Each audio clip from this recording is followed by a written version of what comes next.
it's the most counterproductive, barbaric, and inefficient to fight on a battlefield.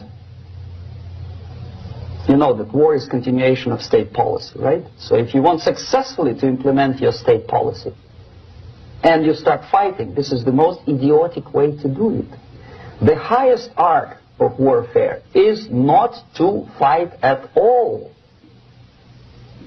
but to subvert anything of value in the country of your enemy, until such time that the perception of reality of your enemy is screwed up to such an extent that he does not perceive you as an enemy, and that your system, your civilization, and your ambitions look to your enemy as an alternative, if not desirable, then at least feasible. Better red than dead. That's the ultimate purpose, the final stage of subversion, after which you can simply take your enemy without a single shot being fired, if the subversion is successful. This is basically what subversion is. What subversion is, basically, it consists of 4 periods, time-wise. If we start from here and go this way, time, right? This is the beginning point. The first stage of subversion is the process which is called, basically, demoralization. It says for itself what it is.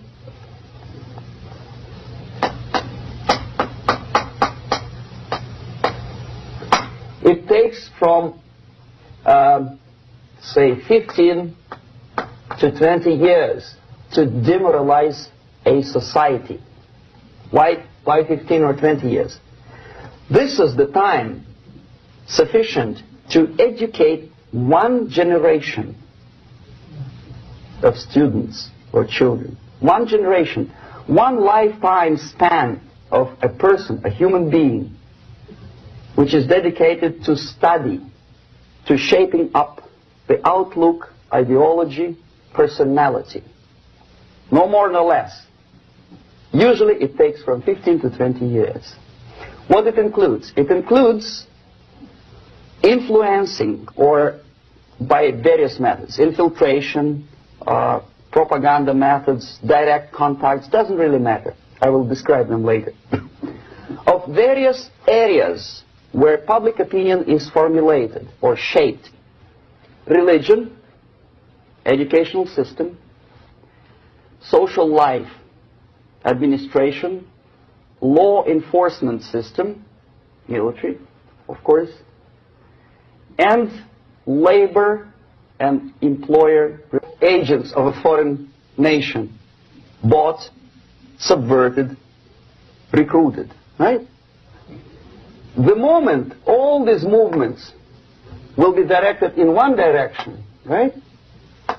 This is the time to catch that movement and to continue it until the movement forces the whole society into collapse, into crisis, right? So that's exactly the martial art tactic. We don't stop an enemy. We let him go. We help him to go in the direction we want them to go. Okay?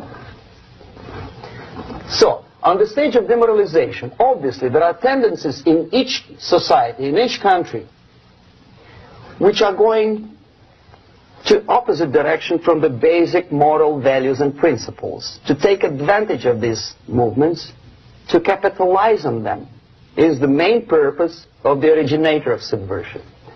So we have religion, we have education, we have social life, we have power structure, we have labor relations, unions, and finally we have law and order. 1, 2, 3, 4, 5, 6.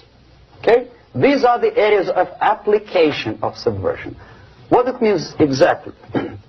In case of religion, destroy it, ridicule it, replace it with various sects, cults, which bring people's attention, faith, whether it is naive, primitive, doesn't really matter. As long as the basically accepted religious dogma is being slowly eroded and taken away from the supreme purpose of religion, to keep people in touch with the supreme being, that serves the purpose. Therefore, replace it, accepted, respected religious organizations with fake organizations. Distract people's attention from the real faith and attract them to various different faiths. Education. Distract them from learning something which is constructive, pragmatic, efficient. Instead of mathematics, physics, foreign languages, chemistry, teach them history of urban warfare, natural food, home economy, your sexuality, anything, as long as it takes you away. Okay? Social life. Replace traditionally established institutions and organizations with fake organizations. Take away the initiative from people. Take away the responsibility from naturally established links between individuals, group of individuals, and